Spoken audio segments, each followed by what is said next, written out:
Hello friends, welcome to back my channel.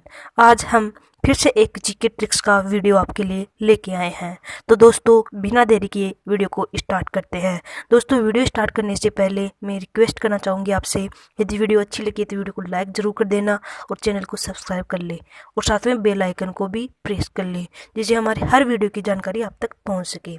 तो दोस्तों, video को स्टार्ट करते हैं। तो दोस्तों, आज की पहली ट्रिक है तना वाली फसलों की ट्रिक। कौन सी है? तना वाली फसलों की ट्रिक। क्या है ट्रिक? हद कर दी आपने। हद कर दी आपने। हद यानी हल्दी, कर यानी केसर, दी यानी अदरक, दी यानी अदरक, द यानी मतलब दी द अदरक आ जाएगी। आ यानी आलू, प यानी प्याज। ये इसकी ट्रिक हो जाएगी। अगली है भारत के केवल स्थानीय सीमा से सटने वाले देशों की ट्रिक। कौन सी है? BAN। बी यानी भूटान, ए यानी अफगानिस्तान और एन यानी नेपाल। तो दोस्तों, ये थी इसकी ट्रिक। अब इसमें से कुछ थोड़ा सा डिटेल में जान लेते हैं। पहले ये देख लेते हैं, फिर इसके बारे में थोड़ा डिटेल से जानेंगे। भारत के जल व थल दोनों सीमा से सटे हुए देश। इसकी ट्रिक क्या हो जाएगी?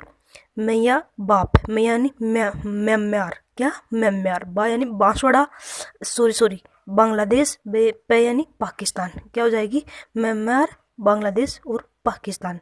अब इसके बारे में थोड़ा डिटेल से हम जानेंगे। बात करते हैं अफगानिस्तान की। अफगानिस्तान 106 किलोमीटर की लंबाई भारत के साथ सीमा बनाता है, जिसे केवल एक ही राज्य लगता है। कौन सा? जम्मू कश्मीर। कौन सा? जम्मू कश्मीर। और पाकिस्तान की ट्रिक है प्राग जम्मू। प्राग जम्मू। ये पाकिस्तान 23 किलोमीटर दूरी में लंबाई की सीमा बनाता है। किससे? भारत से। इसे रेड क्लिफ लाइन भी कहते हैं। किसे क्या कहते हैं? रेड क्लिफ लाइन भी कहते हैं। प यानी पंजाब, रा यानी राजस्थान, ग यानी गुजरात, जम्मू कश्मीर। ये इसकी ट्रिक आ जाएगी। अगला है म्यांमार से। म्यांमार से 1643 किलोमीटर की लंबाई भारत से लगती है। अब इसकी ट्रिक क्या होगी? माई नेम, माई MIA, माई मतलब म्यांमार, माई मतलब म्यांमार से लगने वाली सीमा। ये ना यानी नागालैंड, में यानी मणिपुर, एम मतलब मिजोरम, ए यानी अरुणाचल प्रदेश। इसकी ये ट्रिक हो जाएगी। अब बात करते हैं दोस्तों बांग्लादेश से। बांग्लादेश की सीमा सबसे लंबाई रखने वाली सीमा है भारत के साथ में। कितनी? 4096 किलोमीटर। कितनी? 4096 किलोमीटर। अब इसकी ट्रिक क्या हो जाएगी? बाप मेरा ए मित्र, बाप मेरा ए मित्र। बा यानी बांग्लादेश से सीमा लगने वाले राज्य, पे यानी पश्चिम बंगाल, मे यानी मेघालय, ए यानी असम, मी मी यानी मिजोरम, त्रे यानी त्रिपुरा हो जाएगी। अब बात करते हैं चीन की सीमा। चीन की सीमा कितनी रखती है? कितनी लंबाई रखती है? 3488 किलोमीटर सीमा रखती है चीन।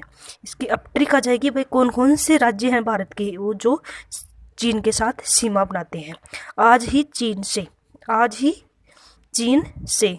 आ यानी अरुणाचल प्रदेश, ज यानी जम्मू कश्मीर, ही यानी हिमाचल प्रदेश। और चीन है हो ही गया कि चीन से कौन से राज्य की सीमा लगती है? से यानी सिक्किम। अब हम बात करते हैं आगे भूटान। 699 किलोमीटर की सीमा बनाता है। किससे? भारत से। अब भारत के कौन से राज्य हैं जो भूटान से सीमा बनाते हैं? SAAB ये ट्रिक हो जाएगी इसकी। और एस मतलब सिक्किम, ए यानी अरुणाचल प्रदेश, ए यानी असम, बी यानी पश्चिम बंगाल, बी यानी बंगाल। अब बात करते हैं नेपाल की। नेपाल की कितनी लंबाई लगती है भारत से? 1751 किलोमीटर। कितनी? 1751 किलोमीटर। इसकी ट्रिक क्या है? बिहारी उस पंचर से उतर, बिहारी उस पंचर से उतर, बिहारी यानी बिहार, उससे उत्तराखंड, पश्चिम बंगाल, और सर कोई काम का नहीं है, से सिक्किम, उत्तर यानी यूपी, उत्तर यानी उत्तर प्रदेश, यूपी। अब बात करते हैं कुल सीमा कितनी लगती है। कुल सीमा मतलब तटीय वो स्थलीय वो सब सारी सीमा 15,200 किलोमीटर अन्य देशों से भारत की लगती है, जिसमें समुद्री तट कितने हो जाता है? 75.6 किलोमीटर हो जाता है। और अब बात करते हैं श्रीलंका की। श्रीलंका की भी थोड़ी सी लगती है, केवल 100 मीटर। कितनी? 100 मीटर की लंबाई भारत से लगती है। अब हम बात करते हैं लोहे के भारत के लोह इस्पात कारखाने व देश जिनकी सहायता से वो स्थापित हुए हैं। मतलब भारत में लोह स्थापित कारखाने और वो देश जिनकी सहायता से भारत में इस्पात कारखाने स्थापित हुए हैं। तो इसकी ट्रिक क्या हो जाएगी, वो भीरूराज दुबे है। वो भीरूराज दुबे है। वो मतलब वो यानी बोकारो, वो भीरूराज दुबे है। वो यानी बोकारो, जो स्टील प्लांट है ना बोकारो, जो रूस की सहायता से, किसकी, रूस की सहायता से, भिलाबाई स्टील प्लांट, वो भी रूस की सहायता से। वो यानी बोकारो जाएगा, वो बी यानी भिलाई प्लांट, रू यानी दोनों में रूस की सहायता से, ये संयुक्त राज्य संघ की सहायता से, जिसे रूस भी कहते हैं। अब बात करते हैं राहुकेला जय यानी जर्मनी की सहायता से स्थापित किया गया। राज मतलब राहुकेला, जय यानी जर्मनी की सहायता से स्थापित किया गया। अब बात करें दुबे, दु यानी दुर्गापुर, और किसकी सहायता से, बे यानी ब्रिटेन की सहायता से।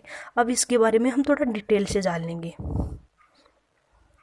भारत में लोह इस्पात उद्योग की शुरुआत कब की गई थी, 19वीं शताब्दी में। कब की गई थी, 19वीं शताब्दी में। वर्तमान में लोह उत्पादक में भारत का चौथा स्थान है विश्व में। कौन सा स्थान है, चौथा स्थान है। दोस्तों ये फैक्ट बहुत ही इंपॉर्टेंट है, कई बार ऐसा है कि एग्जाम में सीधा क्वेश्चन पूछ लिया था इनमें से। तो दोस्तों अब बात करते हैं, देश का पहला लोह उद्योग कारखाना कब स्थापित किया था, 1876 में। कब, 1876 में। कहाँ, कुल्टी, आसनसोल पश्चिम बंगाल में है। आसनसोल पश्चिम बंगाल में कुल्टी में स्थापित किया गया था। कब, 1876 में। अब बात करते हैं बंगाल आयरन वर्क्स के नाम से।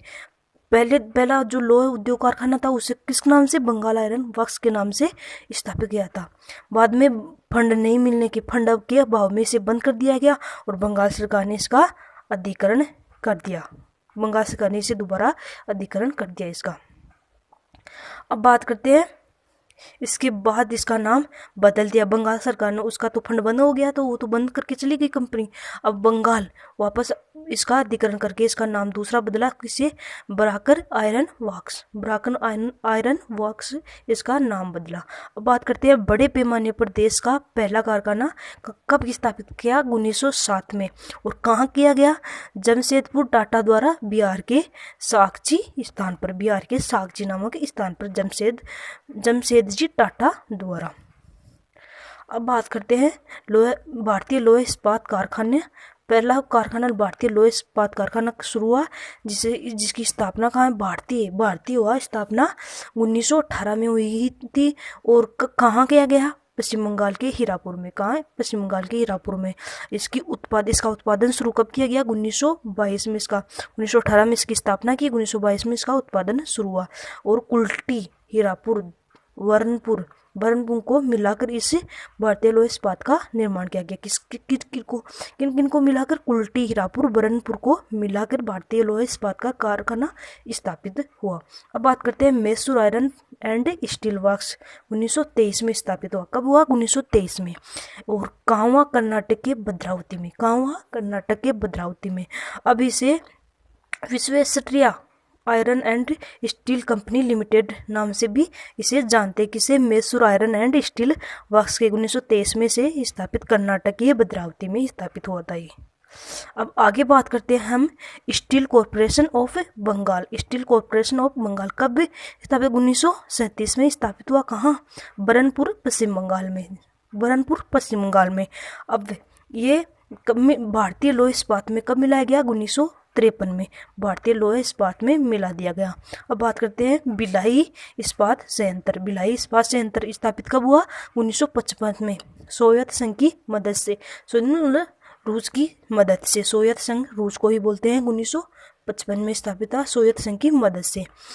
कहाँ स्थापित हुआ, दुर्ग जिले के भिलाई में, जो कहाँ पड़ता है, एमपी में पड़ता है। कहाँ पड़ता है, एमपी में पड़ता है।